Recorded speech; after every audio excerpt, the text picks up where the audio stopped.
Hello, America, and everywhere else in the world. Welcome back to a brand new episode of Corey Has a Podcast. I am your host, Corey Easley, and we are back, baby. We're back like the fucking animated dinosaurs in the movie. We're back. Hello, darkness, my old friend. Don't you fuck with me again. I saw some guy on the train shooting heroin into his veins. I really did, right on a public rush hour train.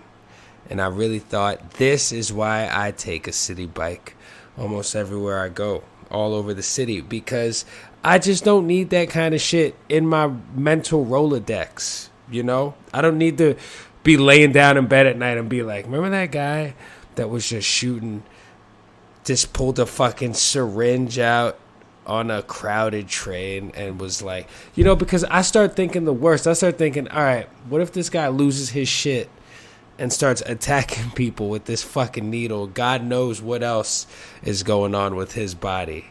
I don't like needles anyway. Needles make me uncomfortable when the fucking doctor pulls them out. And I'm sitting there like, I remember one time when I was 6 years old, I was in first grade, and we had to switch doctors because she did all the things I don't like. Number one, for starters, she pulled out that little stick to hold my tongue down so she could look at my little duodenum. Hold on a second. Let me see if I'm saying that right. Hold on. Wait. The duodenum is the little punching bag in the back of the throat, right? Oh, nope. Totally wrong. Totally incorrect. What is that shit? Hold on. First of all, the duodenum. The first part of the small intestine. Okay, never mind, everybody. He's an idiot. Hold on, wait. Punching bag in throat. Punching bag in throat. What is it called? What the fuck? Oh, the uvula. Okay. All right. Fair enough. You got me. Anyway, so she tried to, she put the stick in my mouth. She tried to do her job, and I didn't like it. I didn't like it at all. And so I was already upset. Then she had to do, quote unquote, blood work. I'm 6 years old. What kind of blood? First of all, 6-year-olds shouldn't be fucking getting blood work done. My blood is still new. I've only had it for 6 years at this point. So she's trying to do blood work, and I see her, and I'm like, wait, hold on a second. When you say blood work, I was this kind of kid, I swear to God. I'm not even kidding. Like, I'm not even exaggerating right now.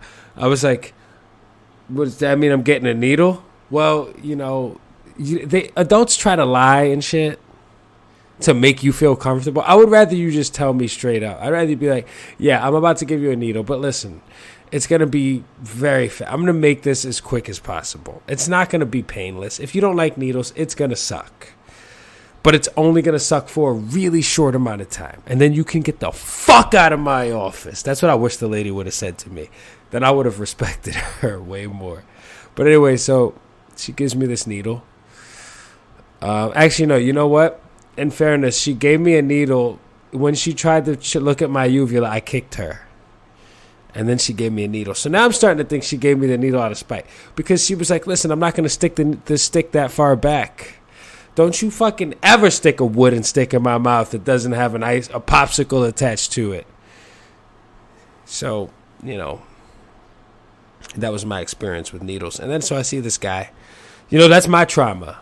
You know, I just don't like needles. I'm not a fan of them. Anyway, I was sitting here and I was like, out of nowhere, I was like, yo, a bunch of things have happened in the past couple of days, some of which I'm really excited about, and some of what I think, and some I'm really bummed about. Like, I broke my coffee maker last night. No, sorry, I didn't break the coffee maker. I broke the pot that the coffee goes into. So the carafe, they call it. It just flipped out of my dish rack landed on my granite countertop, and I'm not trying to fucking sound fancy. I just think that that's what the countertop is made of, in my kitchenette, and the fucking thing just broke. Whole chunk of it, like one of the most important parts of, arguably the most important part of the fucking coffee pot, I think. I mean, I guess maybe not. I could still make coffee without it, but like, it's still super important. So it really upset me because it was the night before going to bed. And whenever, I don't know about you, but whenever I'm going to bed, I'm thinking about a couple of things. Number one, I really hope I could sleep tonight. And I think I figured out a sleep hack, by the way. I'm going to share it with you all. But I hope I get some sleep. And number two, I can't wait to wake up so I could eat. I can't wait to eat. I just want to eat. I want to eat all the time. I like to eat apples and bananas. I do put bananas in my my overnight oats. So yeah, the fucking thing breaks, and it was, as soon as it shattered, my heart shattered at the same fucking time. I was really upset, and I got a replacement one coming, but it just didn't have to happen. You never see those things coming. Anyway, let me tell you my sleep hack. So I have a habit of falling asleep while I'm watching movies. And I've been doing this for years. Years. I remember when I was in high school, the movie 300 came out, starring King Leonidas, a.k.a. Gerard Butler. And me and all my boys went to see it. It was dope. There was violence and bravery and blood and titties. They showed titties. I mean, like, they had everything, right? The only thing they left out was those dudes fucking those little boys. But everything else was in it. And it was super cool.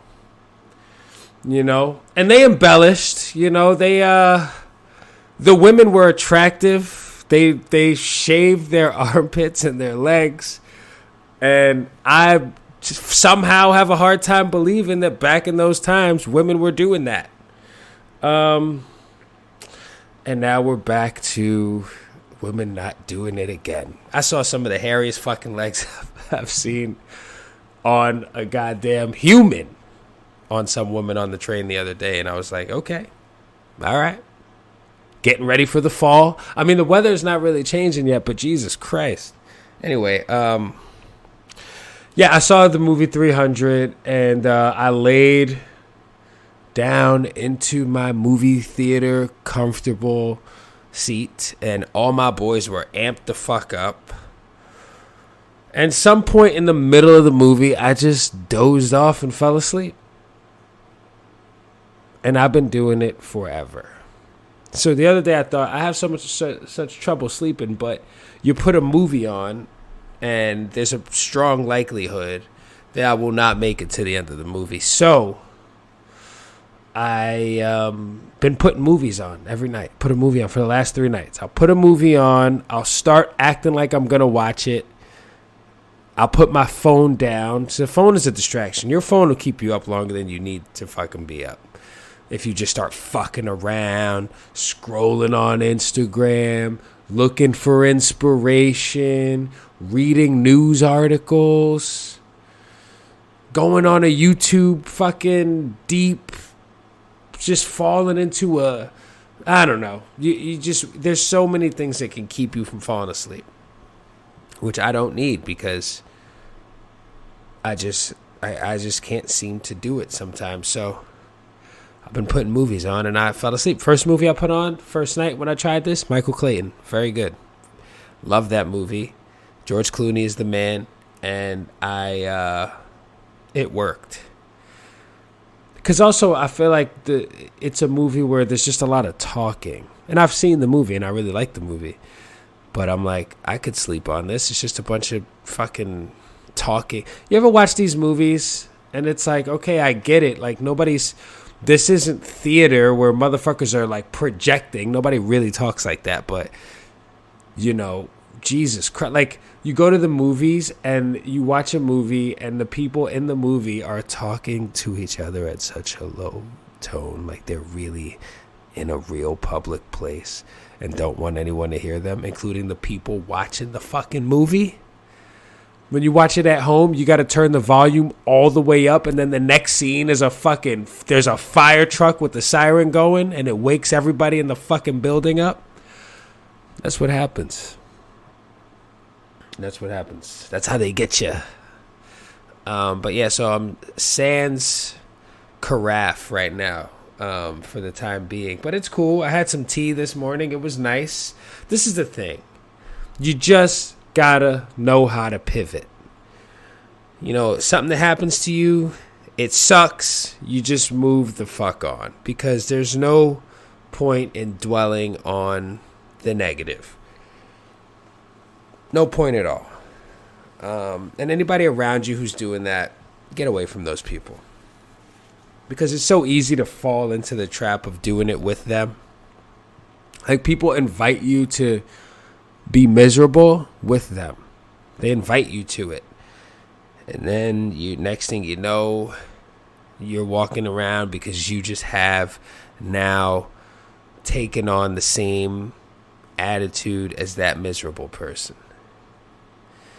You know, you got to be able to stiff arm these motherfuckers. Like, nope. Hang up on them. Walk away from. Don't worry about what they're going to do after you leave. All right? It's not your problem.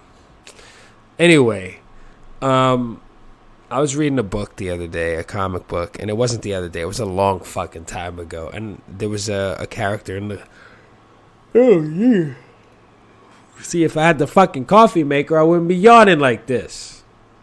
Yeah, I don't know if that's true. But there's a character in the book. Her name was Big Bertha. Big Bertha, this woman's name was. And obviously, you see her. And she's a large woman. And her name is Big Bertha. Now, and I start to think, did this girl's parents name her Bertha? Right? Is Bertha a real name? Let's find out. And if that's the case, apparently there's a woman named Bertha Russell. Who's that? Bertha is a female Germanic name from Old High German Bertha, meaning bright one. Oh, it's a pretty name. Was usually a short form of Anglo-Saxon names. Bjortgifu, what? Meaning bright gift. Or Bjortwin, meaning bright bright joy. Oh, there's a smudge on my on my screen. I was like, what? That's nice. So apparently back in 1880, Bertha was the 9th most popular baby name for girls. Wow. With 1,320 Berthas born that year. Damn, that's a lot of Berthas. By 1986, however, it had fallen off the charts. And in 2017, only 28 baby girls were named Bertha. Yikes. How the mighty have fallen. Jeez, Bertha. Damn. Well, because I know that my mom used to always say, like, Big Bertha and shit, talking about, like, if somebody was, like, fat or something. Like, my mom used to say this shit when I was a kid. So, as a kid, my perception of the name Bertha was, like, sounded like the word birth to me. So, to me, I would just imagine this really big fat lady who was just always pregnant. But that's just because of the way my mom used to say it, you know? And it's funny because my mom is not fit or anything, but my mom is such a good shit talker. She's like I learned from the best. My mom is I'll lean in and say the most inappropriate shit to you at the worst time. She's like the champion of that. So I came by it honest. Now that you mention it, 15 girls' names that have plummeted in popularity. This is on a website called HuffPost. I don't know if you heard of it. A little publication called the HuffPost. Let's see now. Anybody else tired of these ads popping up on the fucking... You can't even open a website. Everything just has advertisements like crazy. Like, stop. Leave us alone.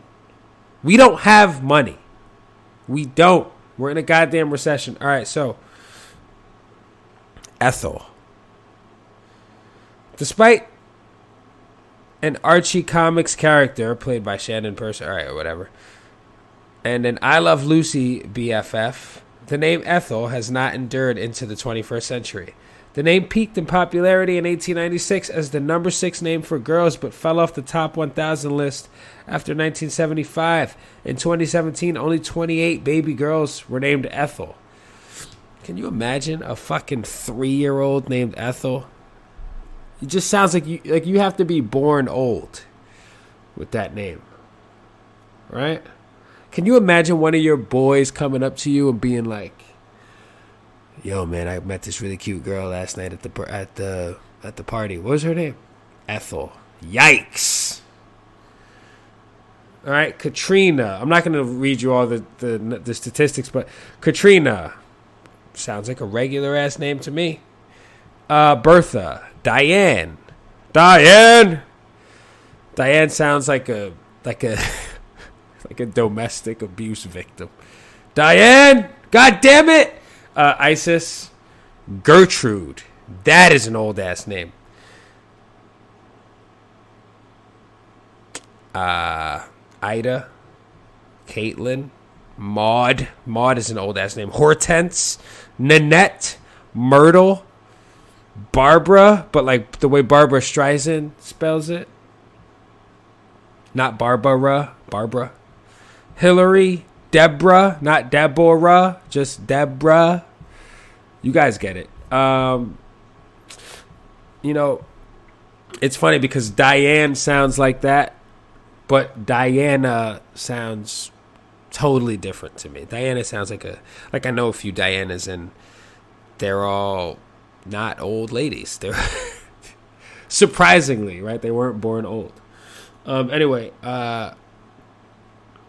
yeah, it's funny how a name will just make it just makes you think of a certain thing, you know, or it'll age you in a certain way.